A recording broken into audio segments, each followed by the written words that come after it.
Yes, we are live right here at KABF 88.3 FM, live in the studio. I'm getting messages that you cannot hear us. Can you still not hear us? Let me know. Let me know. I've tried to make some changes to see if you can hear us now, right here at KABF 88.3 FM, where we are the voice of the people. And you are listening to Community Voices with your host, Denise. And Pastor Toney is in the room as well. But we want to make sure that before we get started, before we go any further, we want to make sure, first of all, you can hear us. Yes, now you can hear us. Okay. Now you can hear us. I'm so glad and so grateful. Community means so much to me. We'll be talking about, I think I'll be talking about it tonight, but talking about the importance of making sure that we understand the power of our connection, understanding that I need you and you need me in order for us. Yes, Cedric and Phyllis on the line already saying you can hear us. We cannot do this without you. We cannot do this without you. We are so grateful for your presence. Every single way that you show up, no matter how it is that you join the space, we are grateful for you. Some of you show up to the community events. Some of you show up through your donations. Some of you show up with your challenges and your pushbacks. Some of you show up with your phone calls. Some of you show up with the text messages and the messages on Facebook. All of the ways that you show up, you make it possible for us to be here, and we are grateful for you. Thank you so much for that. The phone lines are already open at 501-433-0088, 501-433-0088. The topic, I'm going to ground it in the song Lies by Invo, but the topic is, that ain't your lane. That's the topic for today. So if you want to chime in, 501-433-0088. Let me stop for just a minute.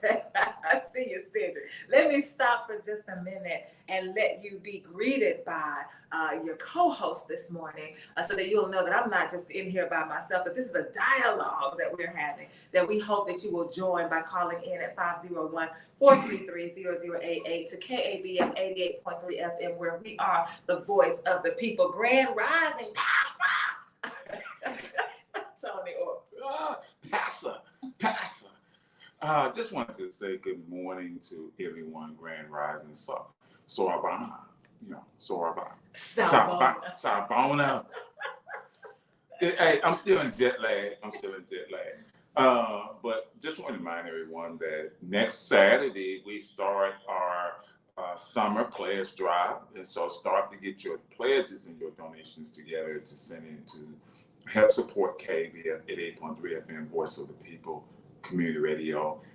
We are here for you. We are in, as Denise said, community with you. We are one with you. And if you like the shows, if you like the talk shows, the music, the programs that we do here at KBF 88.3 FM, then we need your support. Financial donations to keep us going. And I just want to thank Denise for sitting in for me last Thursday. Was sitting in for the Help Corner, and just doing an awesome job. And she's talking about community this morning. I was in Philadelphia for the People's Convention. This happens every 2 years. They pick a city, and we go. And to have organizers, to have people from the community from all 50 states show up, and we took, when I said we took over the streets of Philly, we took over the streets of Philly, took over downtown Philadelphia. Y'all had about 5,000-10,000 people in the streets marching, talking about affordable health care, talking about housing, talking about affordable housing, talking about gender rights. We talked about everything, had workshops on everything, and to see so many people of different nationalities, of different ethnic groups, of different religious faiths, and just different sexual orientations, sexual identities. Everybody was on, as they said, one accord. Everybody had one focus. Everybody was one voice. Kind of like if you ever seen the movie Drumline, where the band director said, one sound, one voice, one sound. And that's how it was in Philadelphia. I was so excited. I'm still excited. It helped rejuvenate the community activism in me. And when we as one could stand together in one voice, I believe that we can get things moving. And one of the biggest chance that we had, and when we were at City Hall, and you had the police, surrounding and all around us, and trying to make sure everything stayed with the way it's supposed to be. And we chanted this: I believe that we will win. I believe that we will win. And you could feel it. You could feel it resonate, reverberating in your body. You could feel that sound. And at that moment, I was like, yes, we can win, fighting all these injustices, that we can make a difference. So I am so excited about that. We'll talk about that a lot more on Thursday's show, The Workplace. Okay, well, we will be, that is actually a segue into part of our conversation today, talking about being one voice, talking about being one sound, and living in community and understanding what that means, and knowing that we have already won. We're just waiting on the manifestation of that win. So that ties into what we're talking about. You also made me think about one of Assata Shakur's quotes. I'm gonna find it. It was quoted by Sahaya during our Black Love event, and I don't want to. We say it all the time when we are in movement spaces. It's our duty to fight for our freedom. It is our duty to win. We must love each other and support each other. We have nothing to lose but our chains. That's Assata Shakur. It is our duty to fight for our freedom. It is our duty to win. We must love each other and support each other. We have nothing to lose but our chains. So when you said that about win, I immediately thought about that quote from Assata, our elder in the movement. But I don't have any announcements. Do you have any announcements? No, the only announcement I had in the next few months, I met so many amazing people in Philadelphia. There was a workshop where one of the speakers was Fred Hampton's son, and he just, when I say his speech was so powerful, so moving. We're trying to plan to have him come to Little Rock and be on the air. And if he can't come physically, we're going to have him on the phone. And there are so many other people that we're going to have on the air that's going to talk about community, talk about the struggle, but more importantly, talk about how we must come together as one community to benefit the whole community. I do want to make this announcement. It is a save the date announcement for September 16th. So go ahead and mark your calendars now for September 16th. It is from 9 a.m. to 3 p.m. Rights After Wrongs. Here is Central Arkansas Reentry Coalition and the City of Little Rock present Rights After Wrongs. So this is an opportunity for you to clean up your record. For those of you who may need that service, it is going to be held at 401 John Barrow Road. That's the Little Rock School District Professional Development Training Center, previously Henderson Middle School. So the Little Rock School District Professional Development Training Center, which used to be Henderson Middle School, 401 John Barrow Road, on September 16th from 9 a.m. to 3 p.m. And you can call 501-414-60 for more information, 501-414-8460. And as always, we do not always expect you to remember all of the details. If you just remember Rights After Wrongs, you can hit us up and we will make sure that we get that information to you. We'll take the time to allow you to go get a pen and paper, whatever you need to do so that we can get that information to you. We don't expect you to remember it all just from listening to us on the radio. You may be driving, you may be working, you may be doing any number of things, but you can hit me up 228-236-7440, 236-7440. Anything we announce, we can make sure that we get you all the details that you need so that you can stay involved. So that's Rights After Wrongs, happening on September 16th at the Old Henderson Middle School at 401 John Barrow Road. So that's the only announcement that I have. Oh, Domino's in the Park. Woo-hoo! So we ended up canceling Domino's in the Park, but it was just on the fly because of the torrential rainstorm that we had earlier on Friday, and we were afraid that it was not dry enough for us to play dominoes. And so we've got to figure out an inside spot, because it is going to act. The weather always at some point interrupts us being outside. Whether it's too cold or too hot, we have to figure something out. So that is on me. I'm going to keep thinking about that, because I have been thinking about it, but I haven't moved on it. So we've got to find a space for inclement weather so that we can go inside somewhere. So I'm going to work on that. I will give you my word that I will work to see what we could do about that. But we will have it this week, unless, of course, it rains again. We'll have Domino's at the Park. It begins at 5 o'clock. We do have an end time at 7 o'clock. But hey, if we're enjoying the conversation, if we are enjoying the community, if we are enjoying the game, we will use, Leonard has lights. He'll pop up the lights, and we will keep right on playing. So that's totally up to you. So I want to give you this tidbit from the Equal Justice Initiative. I don't want to use Tuesday the 25th, which is today. I actually want to go back a day to use Monday the 24th. This was July 24th in the year 1972, when I was just 2 months old. I was just 2 months old. The Washington Star exposes the Tuskegee syphilis experiment, a study conducted on Black sharecroppers in Alabama by the CDC. 1972, on July 24th, the Washington Star exposes the Tuskegee syphilis experiment, a study conducted on Black sharecroppers in Alabama by the CDC. And I want to make sure that we focus on that word. The Washington Star exposes this experiment because it was done without the permission, without the consent of the Tuskegee,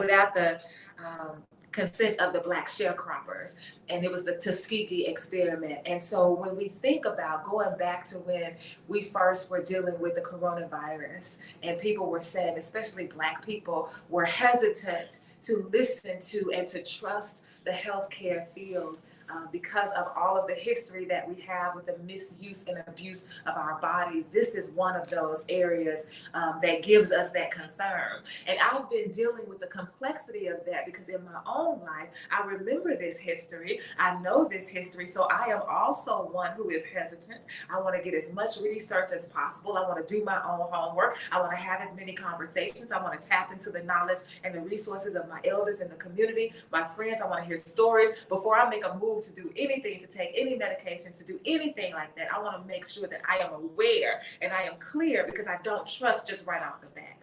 But then I have to also realize that that mindset for me recently has caused me to delay some care for my body that I really needed. I was so busy worrying about, wait a minute, y'all always trying to make me take some medicine. I ain't taking a medicine. Like, I was in that mindset, and I prolonged some help that I needed for my body. So there's a line that we have to walk to knowing and remembering what has happened to us, and then taking a step, getting all the information that we need to make an informed decision to move forward with the healthcare field, because there is help available for us that we actually do need, that will actually benefit our bodies. And so we've got to make sure that we are taking in the whole picture and not just still relying on the information from the past that may or may not be serving us in this present moment. Yes, and I think you're right.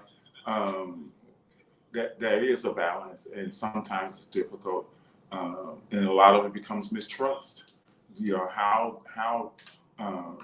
how do we trust our healthcare professionals? And that's why I think a lot of times we feel more comfortable with healthcare professionals who look like us, who may understand us, may understand our bodies better than someone else. And so I do agree that's a fine line that we have to balance sometimes. And so when we're talking about, I was talking to a friend last night. She called me on the phone. It's my same friend, Val. She called me on the phone and she just wanted to get my take on a conversation that she's listening to that's playing out on social media. Wait, before I say that, let me go back to the song. The song Lies by In Vogue.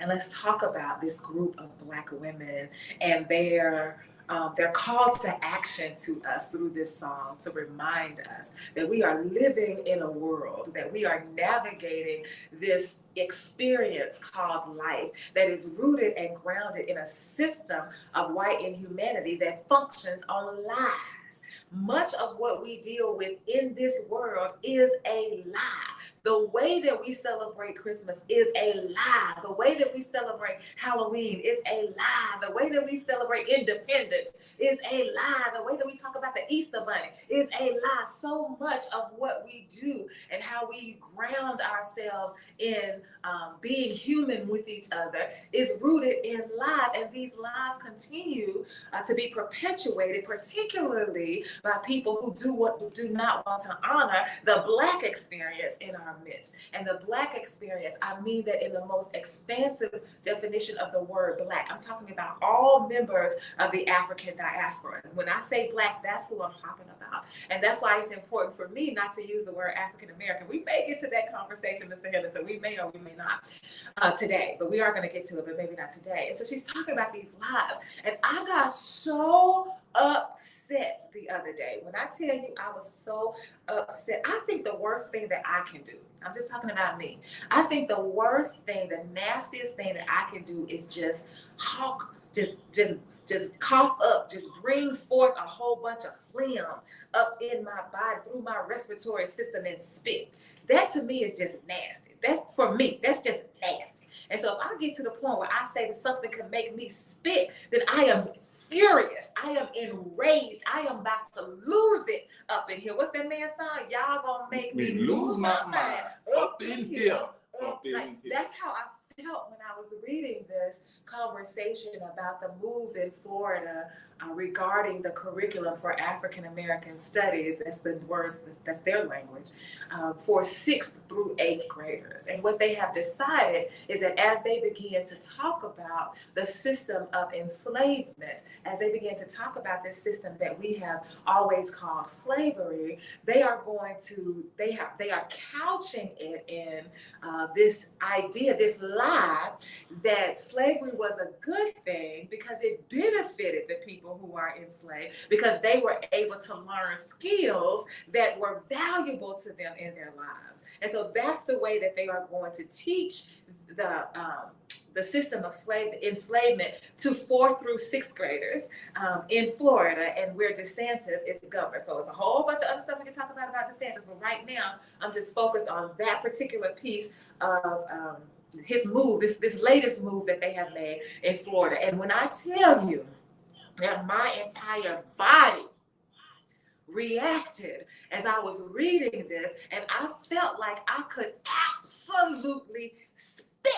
That's how mad I was. And all these lies that continue to plague our society, it bothers me. And I want to make sure that we have conversations about them today. Yeah, and when I was told about it, it's the same thing with me, because this system wants to have this picture, paint this picture of how, as Senator Tom Cotton said, it was a necessary evil.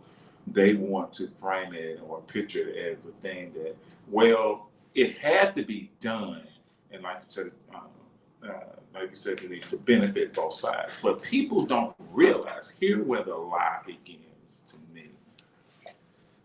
It wasn't like that our ancestors had no skills where they were.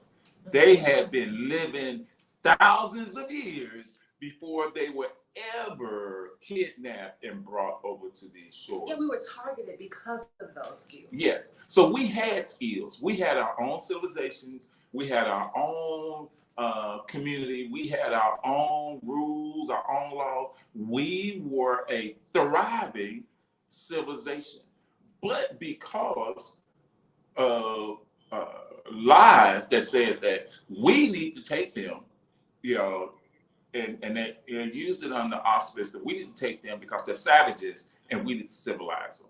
You know, that's how the system of religion and Christianity said because they're savages we have to civilize them, but that's not the case. We were already civilized. And Deidre Levi absolutely underscores that point. She probably wrote it before we said it. They did not randomly pick Africans. They kidnapped skilled labor. Yes. And and they exploited that labor. And we taught whatever white folks felt like they knew.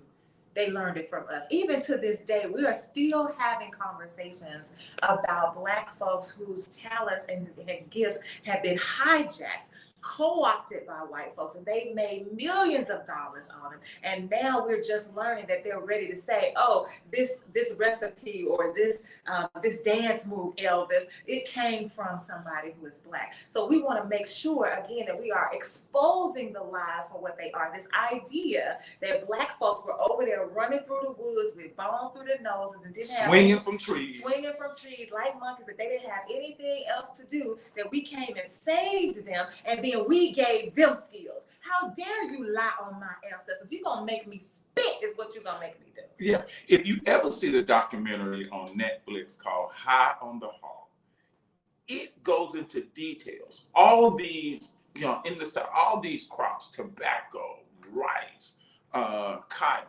all these crops that we that our ancestors cultivated in Africa, they kidnapped those specific people, as Denise said, and planted them and had them do the work. And that's why if you don't understand the truth, you're going to always fall for the lie. Let me read this message here from Phyllis Brown.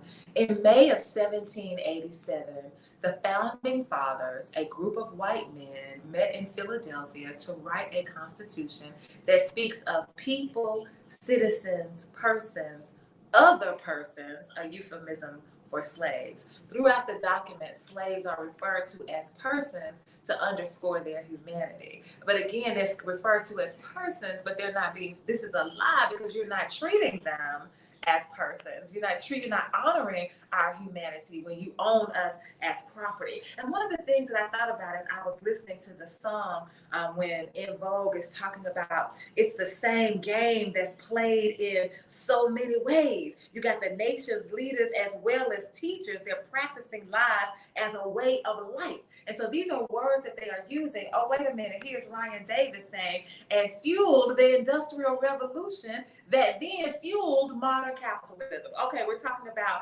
he's adding on to this conversation. They did not randomly pick Africans. They kidnapped skilled labor. Black folks to think about how we are now complicit in that model of capitalism that continues to oppress us, even though we think we got something. We think that, oh, I have a job that allowed me to get this car. We're not understanding how our labor is still being exploited for that fuel, to fuel this modern capitalistic system that we live in. So there are ways that we can divest from that system and create a different model that works better for our community if we would first say, wait a minute, I'm living in a world full of lies. And I've got to expose the lies, first of all, within myself. Do you realize that you are being lied to on a regular basis? That's the number one question. Do you even know that you are surrounded by lies? I'll tell you something that happened in Philadelphia.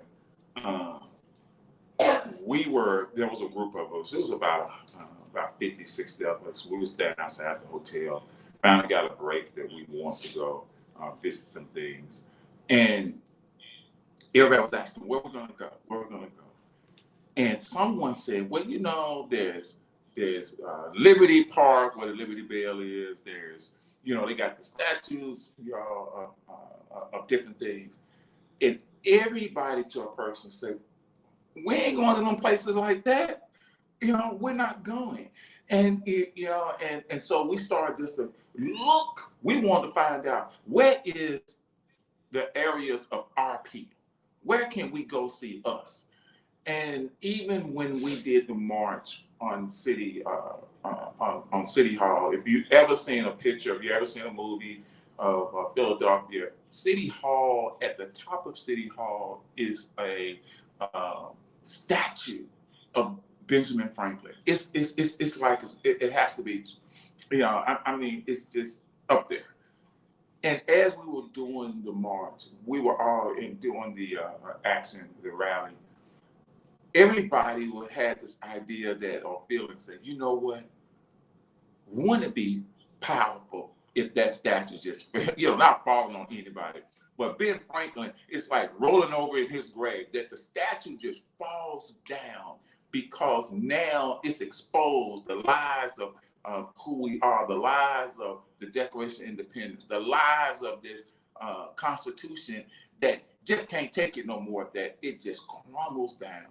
And what I'm hearing you say this morning is that what if the lies that have been told, the lies that are being perpetrated and still being perpetrated, what if they just fail and crumble? Well, they're not going to fall and crumble. We're going to have to destroy them. Like, it's not going to just happen like that. And I think that some of people, especially those people who are rooted and grounded in faith, the kind of faith that says, well, we can just sit back and wait for Jesus to fix it. If that's your understanding of faith, then it'll never happen, because we are the ones who have to be the hands and feet of whatever faith it is that we buy into, whatever faith it is that we profess. We are the ones who embody that. So if it's going to crumble, it's going to be at our hands because we come forward and we destroy it. That's the only way that's going to happen. But are you willing to do that? Some of us are so caught up that we're not even willing to destroy it, because we believe that if we destroy this system of modern capitalism, if we tell the truth, then that's going to affect my livelihood. I might lose my job, girl. I can't lose my job because I got to buy this hair and this nails and this eyelashes or whatever. So I can't fight, because how you gonna fight? You ain't even armed to fight, because we got so much stuff on our bodies, unless we're using what we put on our bodies as weapons, like they did in The Woman King. And so what's interesting to me when I began to think about this and to read this article over and over again and to do some more research, I'm like, why are they trying to rewrite the system of enslavement? They don't try to rewrite the Holocaust. I have not places. I tried to look for situations where they tried to say that the Holocaust didn't happen. I'm not talking about these far right wing, I'm talking about in mainstream, we're saying, no, you need to get over the Holocaust, because it is something that you can't, like, that it wasn't the horror that it was. It was a necessary evil. I have never heard anybody say that about the Holocaust. Wait a minute, let me get this comment right here from Deidre. You can't run and you have nowhere to run to. As Black folks, you can't run and you have nowhere to run to. You are not going to get an Israel. They're not going to carve out a place for it. You are not going to get an Israel. They're not going to carve out. So then what are you going to do? You got to do something. You can't just sit back and say, well, okay, this is just the way. Because a lot of us, that's what we say, well, that's just how it is. They ain't going to never change. We can't be complacent, and we can't stop, and we can't just wait for something to fall down and crumble. We have to be about the business. And I'm wondering, what is it about the system of enslavement that you work so hard to tell these lies? You are rewriting history. You are whitewashing our past experiences. You are doing all of this because you don't want to tell the truth about the evils of who you are as the system of white inhumanity, but you don't mind talking about the horror and the evils of the Holocaust. What's the difference? Because as a matter of fact, okay, go ahead. And you're right, it's just so crazy, because even now, you would read in the paper how they're still going after it. It's this one guy, this one man, a couple of months ago. They had indicted him. He's like 90-something years old, and he was a guard at one of the concentration camps, and they have tracked him down, and they're taking him to, they going to put him on trial because of war crimes. But the minute you say something against the Holocaust, then you become anti-Semitic, and they come after you.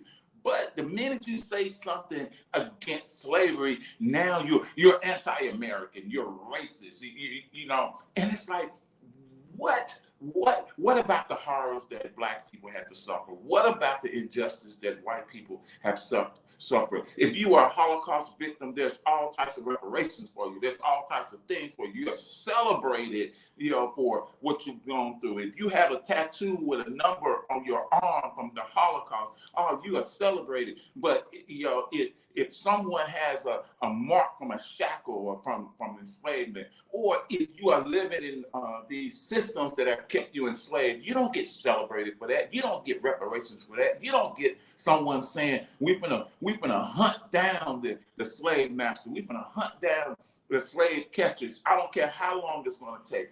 We don't get that. And that's the problem I have. You value what happened to white Jews and white people in the Holocaust more than what you value about what happened to Black people during slavery. And it has nothing to do with the difference is we talk about Black folks versus white folks. And so what bothers me, and this is what my friend and I were talking about last night, she called me because she said, Denise, I just want to get your take on this. This is just how we do. She called me and she said, I'm watching this unfold on social media. They were having a conversation about a drag queen who said something about cisgender women don't have a monopoly on the vagina, on the clitoris. I can't remember. It was something about that. Something like that. And then somebody Black was clapping back on the person. So they're having this conversation and they are watching it unfold. And she called me to ask me about my take on it. And I'm going to tell you my take in just a minute, but let me get these comments coming in. You don't have to hunt down slave owners. We bank with them. You buy from them. You work for them. They are your doctors and your lawyers. They are your grocery store owners. They are the gentrifiers in your neighborhood. They are everywhere. We instead of us asking the question, why don't you celebrate and I don't even know if I want to use the word celebrate. Why don't you honor and acknowledge and remember the horrors of the Holocaust? We as Black people too busy celebrating them because we'll have a slave owning boss and we'll say, oh no, my boss is a good man.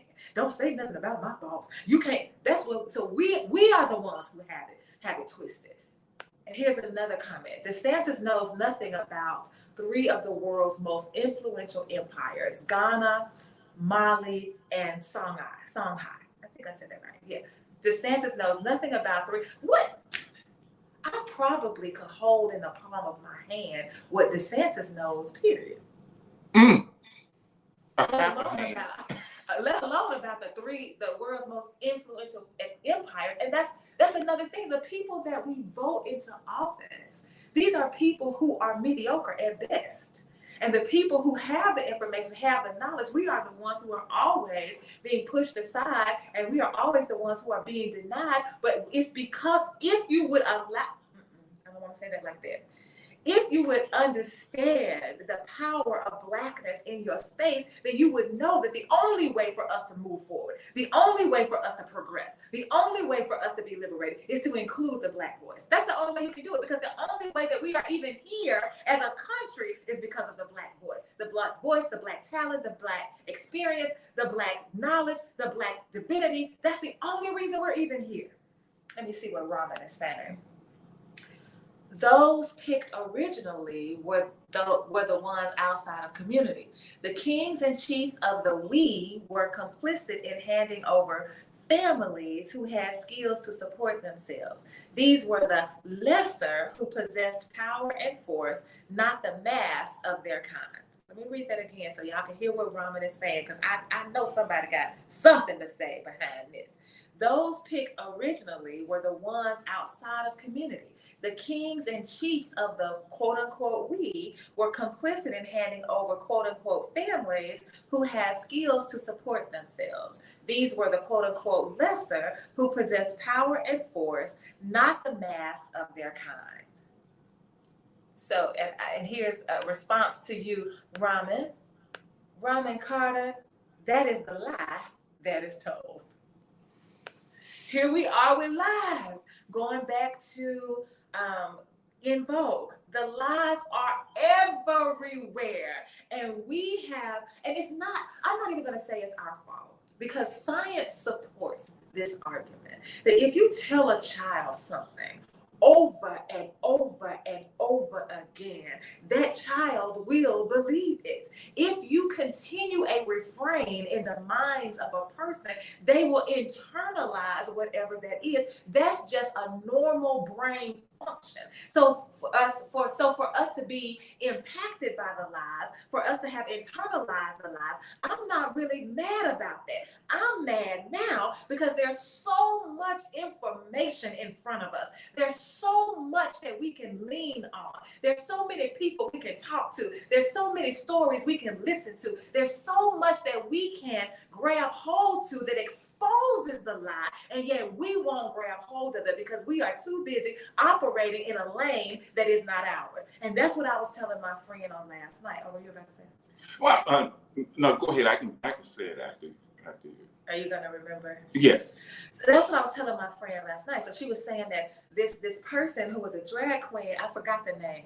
She likened the person to Big Frida, but it wasn't Big Frida. It was another person, and I'm not up on the. I don't know who it was, but the black woman was clapping back, talking about. I feel like I need to take up. I need to protect women. I said, wait, protect who now? I need to protect it. I said, wait a minute. In this world in which we live, where I can show you, we can pull up the video, not that, so I can show you where this cop, I want to say this was in Louisiana, where this cop in Louisiana is beating, punching the lights out of a black young boy. When I can pull up a video and I can show you in Ohio where they released a K9 dog on a black man who was already surrendering. When I can bring up the video and show you how a cop, I'm talking about bust this woman in her face twice while she's holding her 3-week-old baby. When I can show you these things, because my eyes don't lie. Well, I can show you these things. We can see the headlines. We can read about it. We can go and research. We can go step foot in Minnesota where was I in Minnesota? In Minnesota, where I'm on the sidewalk where Mr. George Floyd was killed on national television. We've got all of this around us, and we want to talk about whether or not I need to protect cisgender women. What? That's not your lane. What? Arguing about whether or not a person can have a vagina is not our lane as Black folks. It is too much going on for us to be worried about whether or not a person decides they want to have a vagina or a people. I don't care. What I care about is healthcare. What I care about is education. What I care about is housing. What I care about is transportation. What I care about are my children dying with high infant mortality rates as a Black woman. What I care about are Black women dying trying to have children. That's what I'm concerned about. Get in your lane, which is over here moving us forward to collective liberation as Black folks, and stop perpetuating and getting caught up in the lies of the system of white inhumanity that continues to exploit not just your body, but now we exploiting your mind. And a minute ago, you talked about the truth. You talked about the lies. And sometimes what happens is when we are exposed to the truth, when we can see with our own eyes a truth, sometimes in our bodies, we push that truth away because it's in conflict with the lie. And that's the thing. I'd rather believe the lie than to believe the truth. What it said, when the legend becomes truth, when the legend becomes a lie, you rather believe the truth about the legend. In other words, when the truth about something is exposed as the lie, you would still rather believe the lie than the truth. And going back to Philadelphia, there were people who were walking past, seeing this action, seeing this protest, and complaining and making comments. Oh, look at them. Look at them. There's a transgender person in there. There's a Black person there. Look at that Muslim person. You know, they just need to shut up. They just need, and I'm thinking, we're here trying to help you. You complain about us, but you're the one that doesn't have health care. You're the one that's homeless on the street right now. You're the one begging us, all of us in here for some money so you can eat, but you're talking about us. You're the one that's going to get have police brutality against you. You're the one that don't have affordable housing. You're the one that don't have affordable health care. But the only thing you can see is a Muslim person, a transgender person. You see a Hispanic person speaking. You can see a black person holding up Black Lives Matter. That's all you can see. And you don't realize that that's the lie they want you to look at. They want you to concentrate on the lie instead of the truth that, hey, I need to be in there with y'all. I need to be raising my voice up. I need to be in solidarity with you. Here are a couple of comments I want to get in. Here's Raman saying, the spark that turned into a roaring, uncontrolled fire. I'm just going to assume that spark is a lie. The lie that definitely in this conversation, the lie that slavery was a necessary evil, that it was something that was beneficial to the people who were enslaved because it taught them skills. So that lie is a spark that has turned into a roaring, uncontrolled fire, because in 2023, you got people rewriting the curriculum for 4th through 6th graders so that they don't know the truth. Phyllis Brown says, Africa is called the cradle of humankind, is evidence that Africans didn't learn job skills while enslaved in the United States. Sinhalese scholar and humanist Cheikh Anta Diop shocked and challenged historians by asserting the influence of ancient African civilizations in his groundbreaking book, The African Origin of Civilization, Myth or Reality. We gotta get this book list going. We do. I need to read that. All of us need to read that. And then Deidre Levi comes in and says, people will always prefer Barabbas.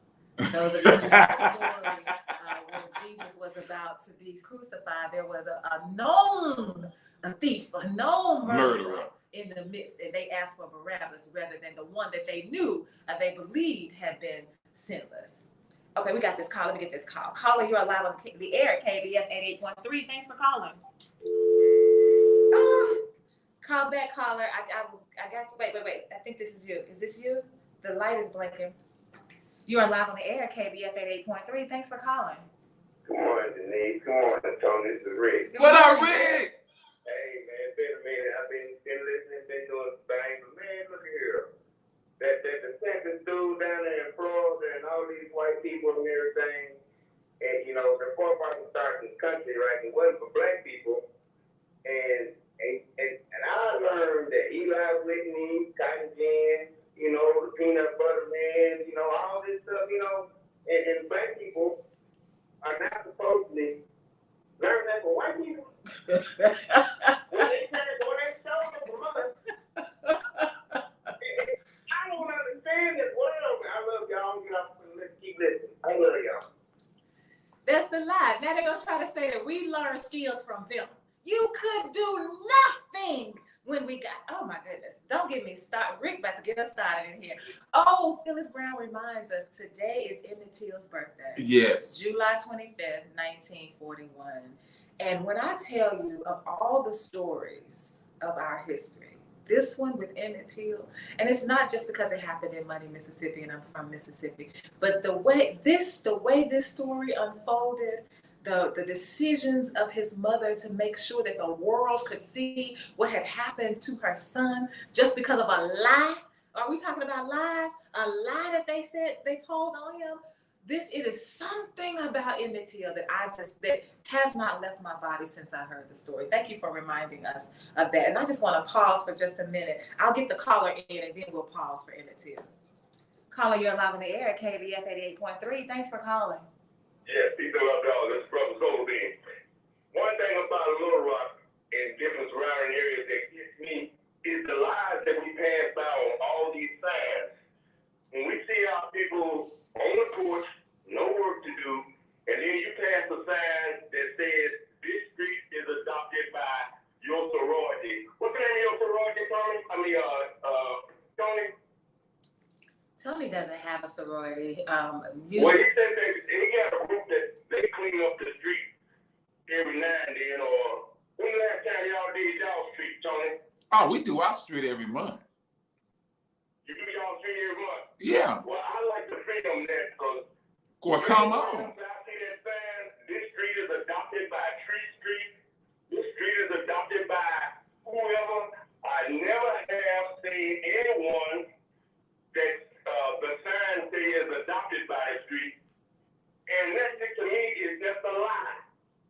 I mean, the lies that you see when you just pass some of these signs, I mean, I'm just getting local with the lie. I mean, this is one of the local lies that just gets me. This street is adopted by when we have all these people that need work and could be having some kind of employment in this city. We ought to at least approach some of our, I guess, representatives about either remove the lie off the streets or get somebody at the areas. Because the areas that I've been in, I ride all over town, and I see these signs, and Lord have mercy, like every time I see it, it just gets me. I just say, here's another lie. This street is adopted by Central High. That's a lie. All these other, I mean, any area you go to and you see that sign, we ought to at least have them remove it. But it's like litter to me because it's just a lie. Have you ever seen that? Yeah, can we get to the next line, Sullivan? Please do. Okay. Caller, you're live on the air at KBF 88.3. Thanks for calling. Yeah, this is Rick again. I just want to take another bite at the apple. Brother Sullivan just said he don't never see nobody cleaning the street. Well, brother, I know for a fact, every other Saturday, just like we have, they clean up the street right down there. And a few other people, man, you don't always see people when they're doing it. Because I see people, sometimes they be by themselves with a bag and a bucket walking down the street. I think they're picking up cans. No, they're cleaning the street. You know, we complain and misguide people by complaining. You know, you say, and then he say, well, I might be just talking about my area. Well, man, you ain't got eyes. God said, we got eyes you can't see. When we look out the window, ain't nobody out there. As soon as we close that window shade, they done walk by and picked up the trash. Come on, man. Let people do what they do and be happy. At least somebody trying to do something. Love y'all. And see, this is where I think we get caught up. Yes. Because this is when I say that the topic is that ain't your lane, I don't care about these signs. And if you see some paper, pick it up yourself. That's what I do. If I'm walking down the street and I see something on the ground, I just pick it up myself. I'm talking about healthcare. I'm talking about transportation. I'm talking about housing. You want to talk about a sign? I don't care about that sign. We don't need anybody to help us pick up paper. You can organize people yourself. You can see children yourself. Come on, get your family. Get your own children. This is not something that I want to spend time talking about. I want to pause for Emmett Till. It's his birthday today. Let's be quiet for a moment.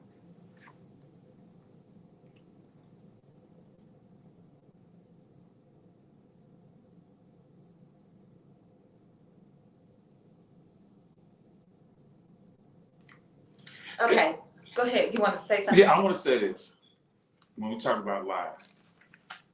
I don't want you to get caught up in this distracted lie. So President Biden has authorized that there's going to be some type of memorial for Emmett Till in 3 states. You know, I know Mississippi, Illinois, and I guess I don't know what third state is, what is third area. And sometimes what happens in a situation like this, they'll do something that's supposed to take our minds away or distract us from what's really going on. That we can say, oh, we have a memorial. I'm not saying Emmett Till doesn't deserve a memorial. I'm not saying Emmett Till doesn't be recognized for what happened to him. But what we can't do is like, oh, okay, we got this. When all the time the lies or what the system is still hurting us. So yes, we celebrate and honor what Emmett Till has done, but we need to take it a step farther. We need to go ahead and tear down and destroy the system that got a memorial for Emmett Till. Here's a comment from Ramen. Another lie. Unions working to improve wages. There is a social contract between themselves and companies that in order to improve working conditions, wages must be kept at a certain rate. Again, this is another lie that Ramen wants to call our attention to. Unions working to improve wages. There's a social contract between themselves and companies that in order to improve working conditions, wages must be kept at a certain rate.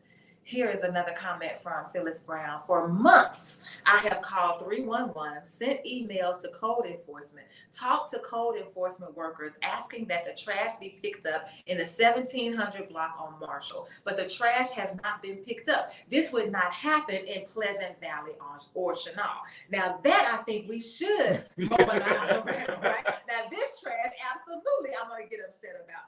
We need to do something about it. I think I have.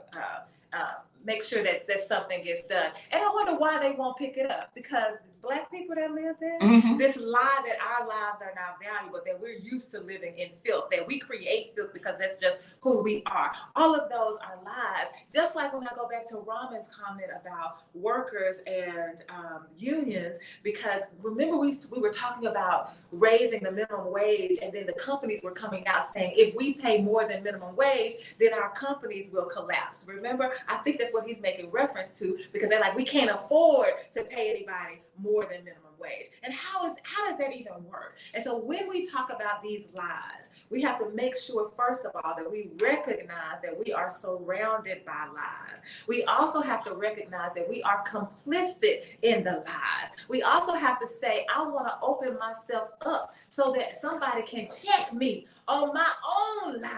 And then we have to work as a collective to say, hey, what can we do to get behind Phyllis Brown so that this trash can be picked up? That is itself, here's Brian Davis. That is itself a lie promoted by vulture capitalists, conservatives, and neoliberals. The fact is that working conditions always improve with unions. Unions being imperfect, of course. Okay, so this is a response to Ramen. Ramen says unions working to improve wages. That's another lie. And then Ryan comes in and says, well, wait a minute. That's a lie that people say that the companies, the corporations act like they can't pay better, because the fact is that working conditions always improve with unions. So we need unions at work, even though we do understand that unions themselves are not perfect. So all of that is part of this conversation. And so we've got to figure out how to get rid of these lies. And then Phyllis Brown says, right on, Ryan. And so we have to figure out how to get rid of the lies. It means we've got to dismantle them. And I think I heard you say, Tony, that part of that conversation is for us to stop getting so excited when it looks like they're doing something for us. So this memorial, this tribute to Emmett Till, which is rightfully deserved, but we don't need to act like, oh, you're doing us a favor by giving us a tribute to Emmett Till. To appease her. And then we get all excited. We're going to wrap around. We're going to have a whole event. We're going to have a whole day. We're probably going to march to it. We're going to do all of those things, which I think are justified and necessary. But then what's the next step? Then what? Because when you get through, when you walk away from that tribute to Emmett Till in all of those three places, you're still walking back to a situation that is dominated by a system of white inhumanity that does not value your body, it does not value your mind, it does not value your gifts and your graces and your talents, and it certainly does not value your divinity. What are we going to do about that? That's the question that's on the table for you as we wrap up Community Voices right here, where we can live at KBM 88.3 FM, because your girl Lola is already in your house. Do not touch that dial. For the next 2 hours, you are going to be filled with enough music that's going to stir your soul and make you say, I need to get in on this. I got to figure out and find my lane, because most of us are operating in the wrong one. Here we go. We'll see you next time on Thursday. Tony, do you want to say something? I be forgetting to ask you, do you want to say something? Oh, we're just going to pick this. We're going to pick this up, especially the discussion about unions. Okay. You know we're going to pick that up. Okay, talk to y'all. See y'all soon. All right. Awesome. I think